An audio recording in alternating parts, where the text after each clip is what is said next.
I just like had a car accident. It was around, it was like late October. I was very excited, just like graduated. I had a lot of dreams, a lot of like plans to do, projects, whatever. I was super into that I wasn't at all thinking about death. What is it? I need to figure out a thing about it. I need to not be afraid about it because it's there. It will happen. I mean, I cannot do anything about it. I need to just like be, how can I say, like be not peaceful, but like be okay with it. And maybe even like be happy about it, you know?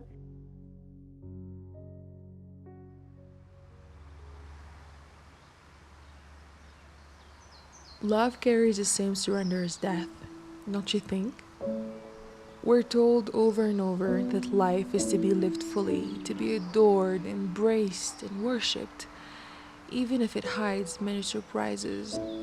Then, what about death? Does life and death share the same cycle? What if death is as full of surprises as life could be? What if death is not really the end we've been told?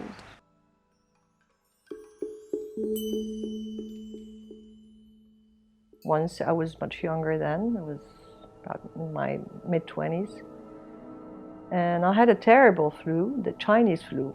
I was living in Brussels on my own, and I had this terrible fever for a couple of days, and I couldn't move, I couldn't do anything. It was like gradually dying. And one night my fever got to the maximum temperature. And I had that dream, I saw that light at the very end of the tunnel. I was trying to reach my late grandfather, and I saw him. He was wearing this beautiful outfit, what we call Moroccan jalabas. It was white, bright light, and he was standing there, and I could see him from far away. And I loved my grandfather so much, so I tried to reach him and run, but my feet were like dragging and so heavy. I couldn't get there. And he just spoke to me and said, "Why don't come to me? Just push back, go away. It's not your time. This is not your time." Il y a un rêve récurrent chez moi et ça me fait toujours plaisir de le faire à chaque fois.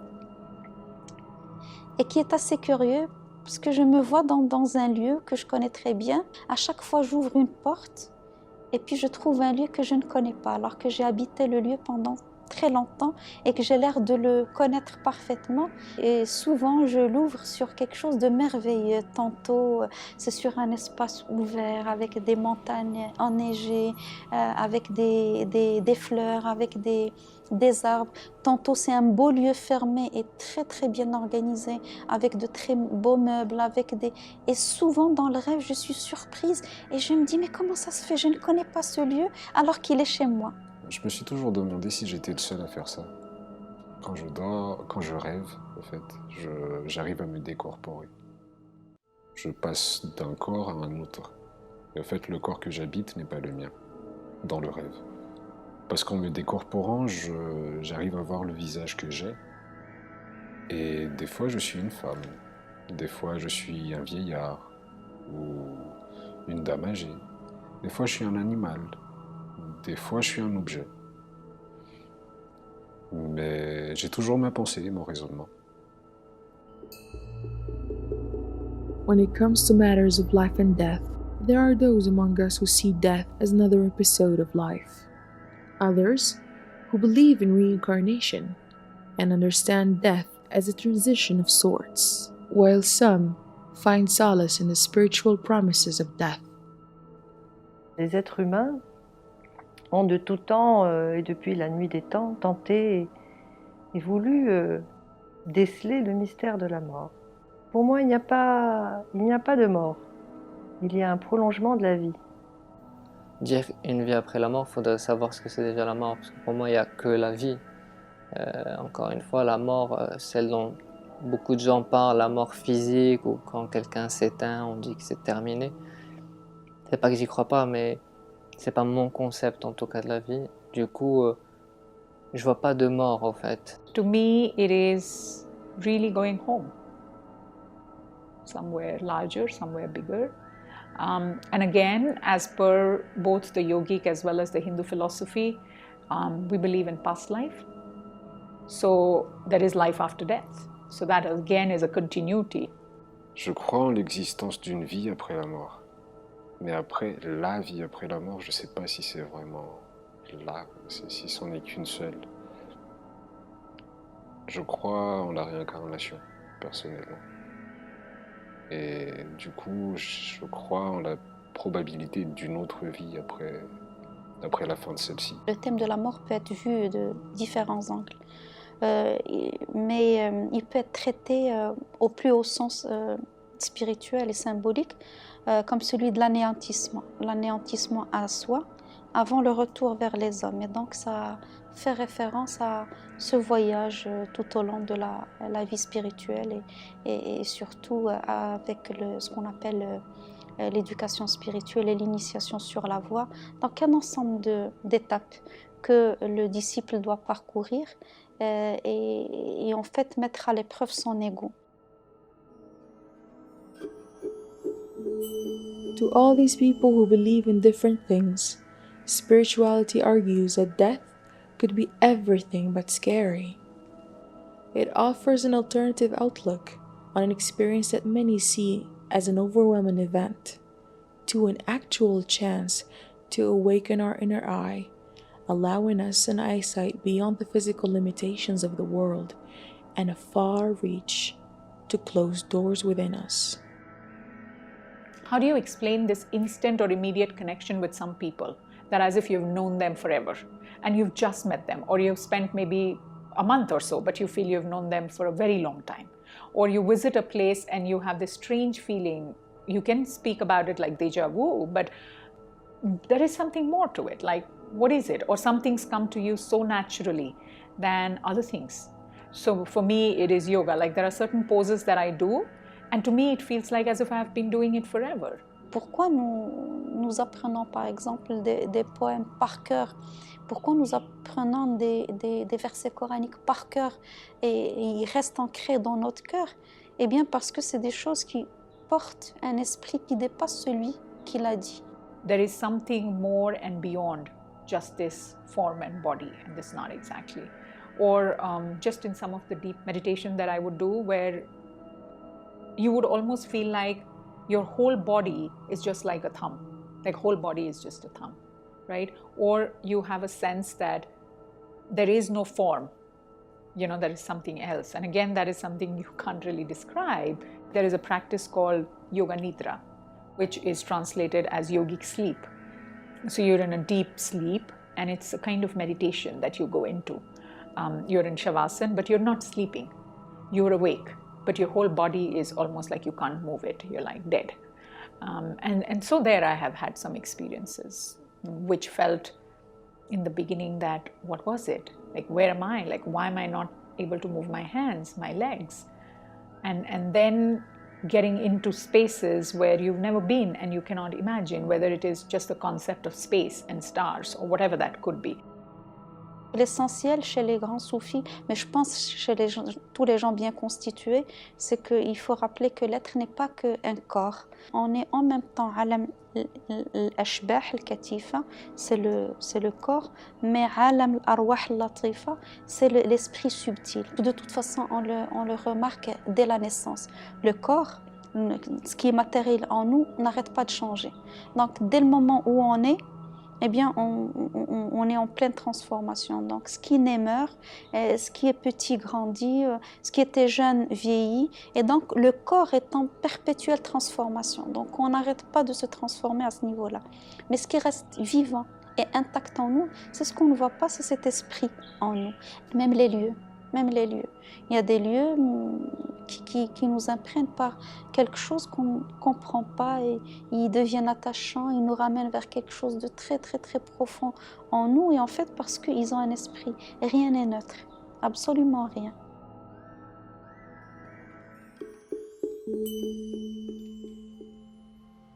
The existential duality of body and spirit is in fact a heavy responsibility to carry. A one-sided existence through body without a spirit, or vice versa, is draining our chances to reach full spiritual potential. Together, a body and spirit are essential in our quest to meet equilibrium, a particular quest that is often the why behind the recurrence of the question of the ego.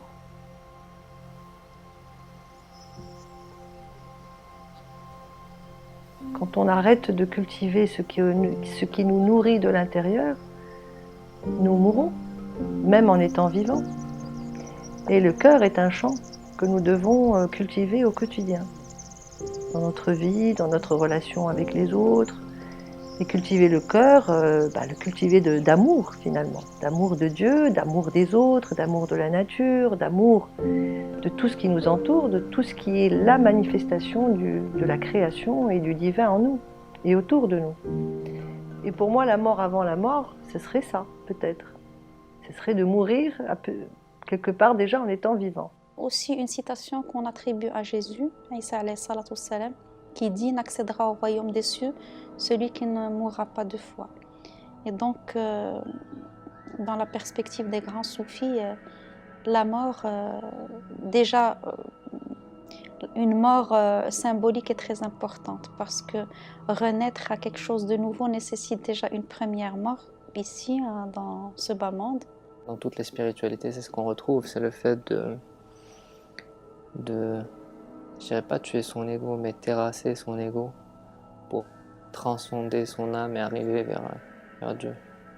L'histoire de Saint-Georges et du dragon, le dragon qui est l'ego dans l'histoire de Saint-Georges, et il disait qu'il avait terrassé le dragon. C'est important, c'est un terme qui est important parce qu'il a mis à terre le dragon, il l'a pas tué, on ne tue pas l'ego en fait, on le terrasse. Quand on parle de mort, de l'ego et tout ça, c'est pas tu tues pas ton âme et c'est pas tu te réveilles, tu dis qui suis-je, plutôt tu contrôles et tu sais exactement que tu transcendes ça. When you reach samadhi, which is really liberation of thoughts in the physical realm, where you are probably as close to being egoless as you can, where you merge with the higher self, or the big self that they call with capital S, where there is no distinction between you and the other, or you don't relate to your physical self. You can't describe it. It's almost like if you can describe it, that means it is not. The path to reconcile with the complexity of our dual existence starts with simple yet meaningful actions. What if home is not a physical place, but an actual state of mind?